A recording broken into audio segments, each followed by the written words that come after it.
வணக்கம் நட்புகளே. இன்னைக்கு ஒரு குட்டி கதை. ஒரு நாள் ஒரு நாட்டு மன்னர் அவரோட மந்திரி கிட்ட இந்த மாதிரி கேட்டாராம். ஏன் மந்திரியாரே, இவ்வளோ பெரிய சாம்ராஜ்யத்தையே கட்டி காப்பாத்துறேன்னா எனக்கு இல்லை அப்படின்னு சொல்றதுக்கு ஒன்றுமே கிடையாது, எல்லாமே இருக்கு என்கிட்ட, என்ன வேணும் எனக்கு? ஆனாலும் மனசுல ஏதோ ஒரு வெற்றிடம், எதை பார்த்தாலும் சலிப்பா இருக்குது, நிம்மதியே இல்லை, மகிழ்ச்சியே இல்லை. ஆனா பாருங்க, என்கிட்ட வேலை பார்க்குற அந்த சேவகன் எவ்வளவு சந்தோஷமா இருக்கிறாரு, இவ்வளவு மகிழ்ச்சியா இருக்கிறாரு, எப்பயுமே எந்த வித குறையும் இல்லாம நிறைவா இருக்கிற மாதிரியே வாழ்ந்துட்டு இருக்காரு. அது எப்படி சாத்தியமாகுது? எனக்கு ஒரே குழப்பமா இருக்கே அப்படின்னு கேட்கிறாரு. அப்போ அவரோட மந்திரி சொன்னாராம், அதுக்கு என்ன, அந்த 99 ஆட்டத்தை அந்த சேவகன்ட்ட விளையாடி பாருங்க, பரிச்சித்து பாருங்க, என்ன நடக்குதுன்னு பார்ப்போம் அப்படின்னு சொன்னாராம். அப்ப மன்னன் கேட்டாராம், அது என்னது 99 ஆட்டம், எனக்கு புரியலையே, கொஞ்சம் விவரிச்சு சொல்லுங்க அப்படின்னு சொல்லிட்டு. அதுக்கு மந்திரி சொன்னாராம், ஒன்றும் இல்லைங்க, ஒரு பையில 99 தங்க நாணயங்களை வச்சு அந்த சேவகனோட வீட்டுக்கு முன்னாடி அதை வச்சுட்டு அதுக்கு கீழே இந்த 100 தங்க நாணயம் உங்களுக்கு பரிசாக வழங்கப்படுகிறது அப்படின்னு சொல்லிட்டு மாத்திரம் எழுதி வச்சுட்டு போயிடுங்க, அதுக்கப்புறம் பாருங்க என்ன நடக்குது அப்படின்னு சொன்னாராம். கொஞ்சம் வித்தியாசமா இருந்தா கூட மன்னர் தன்னுடைய கேள்விக்கு, தன்னுடைய குழப்பத்துக்கு பதில் தெரியணும் அப்படிங்கிறதுக்காக அந்த மந்திரி சொன்னதை அப்படியே பண்றாரு. ஒரு பையில 99 தங்க நாணயத்தை போட்டு அந்த சேவகரோட வீட்டுக்கு முன்னாடி போய் வச்சுட்டு போயிடுறாங்க. என்ன நடக்குதுன்னு பாக்குறாங்க.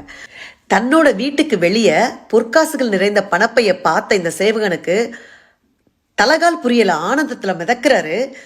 தன்னுடைய வீட்டில் இருக்க எல்லாத்தையும் சொல்றாரு, ஏய் பாரு, நம்ம வீட்டுக்கு வாசல்ல பொற்காசு நிறைஞ்ச ஒரு பணப்பை கிடக்குது பாருன்னு சொல்லிட்டு எல்லாரும் சந்தோஷமா இருக்கிறாங்க. உடனே என்ன பண்றாங்க, அந்த பணப்பையில இருக்கிற காசை எண்றாரு அவரு. என்னன்னா 99 பொற்காசு தான் இருக்கு.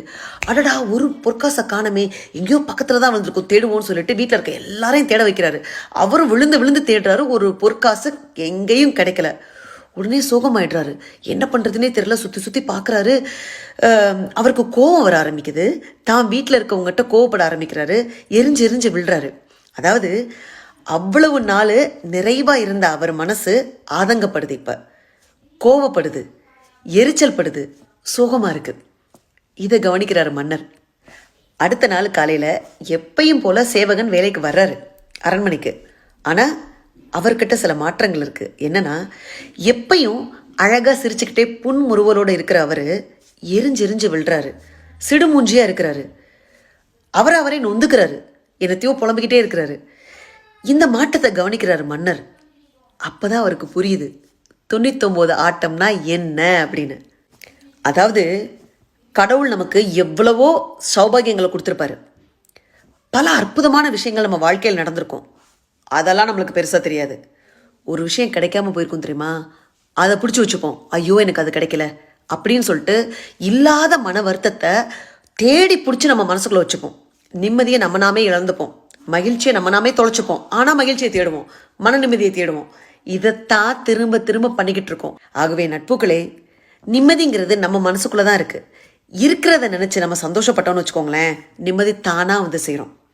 இல்லாத ஒரு விஷயத்த திரும்ப திரும்ப யோசிச்சுட்டே இருந்தோம்னு வச்சுக்கோங்களேன், இருக்கிற நிம்மதியும் போயிடும். வாழ்க்கை வாழ்வதற்கே கைவசம் இருக்கும் பல சுகங்களை நினைத்து மன நிம்மதியோடு பெருமிதமாய் வாழ்ந்துதான் பார்ப்போமே. நன்றி, வணக்கம்.